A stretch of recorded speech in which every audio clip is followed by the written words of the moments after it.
Mikel Arteta is the man.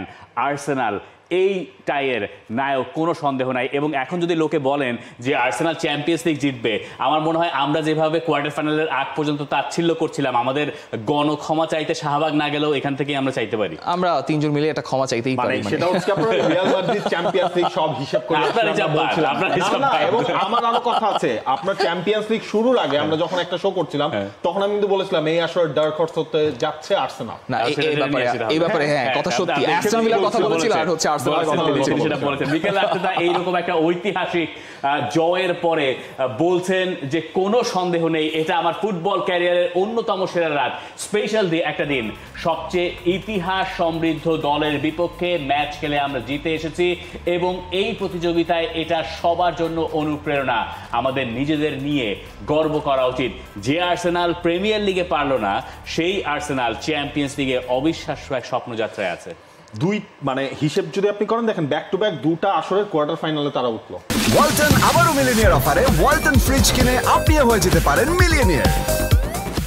তখনই বলা হচ্ছিল হ্যাঁ আর্সেনাল হচ্ছে বেশ ভালো, এই প্রসেসের মধ্যে আর্সেনাল আছে।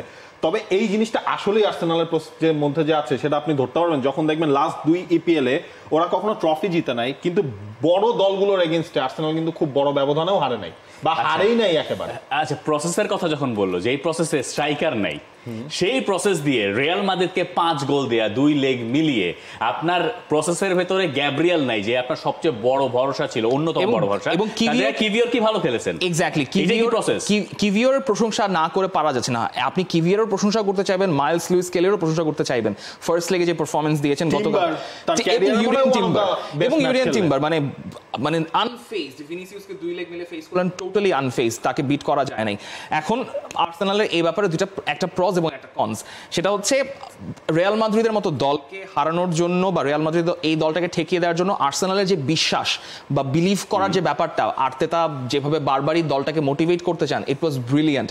এবং আর্সেনালকে দেখে মনে হয়েছে তারা মাদ্রিদে এই যে সান্তিয়াগো বার্নাবেউ ছাদ বন্ধ করার যে সাইকোলজি, এগুলো একদমই মাথায় নেয়নি। কোনো ধরনের কোনো মেন্টাল গেমই তাদের উপর দিয়ে খেলা যায় না। বুকায়ো সাকা বা সবাই এক কথা সবাই যেভাবে পারফর্ম করেছেন পুরো 90 মিনিট সান্তিয়াগো বার্নাবেউতে, অসাধারণ, তুলনাহীন।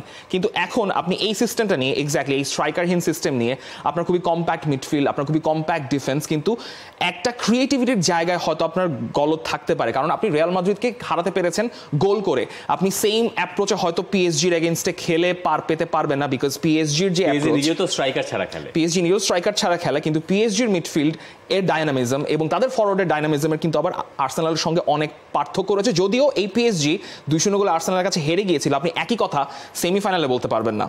এবং আর্সেনালের এই যাত্রা আসলে চলতে থাক। For more updates, subscribe to our YouTube channel and click on the bell icon. Follow us on Facebook and Instagram.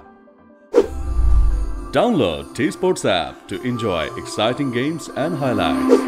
Visit tsports.com.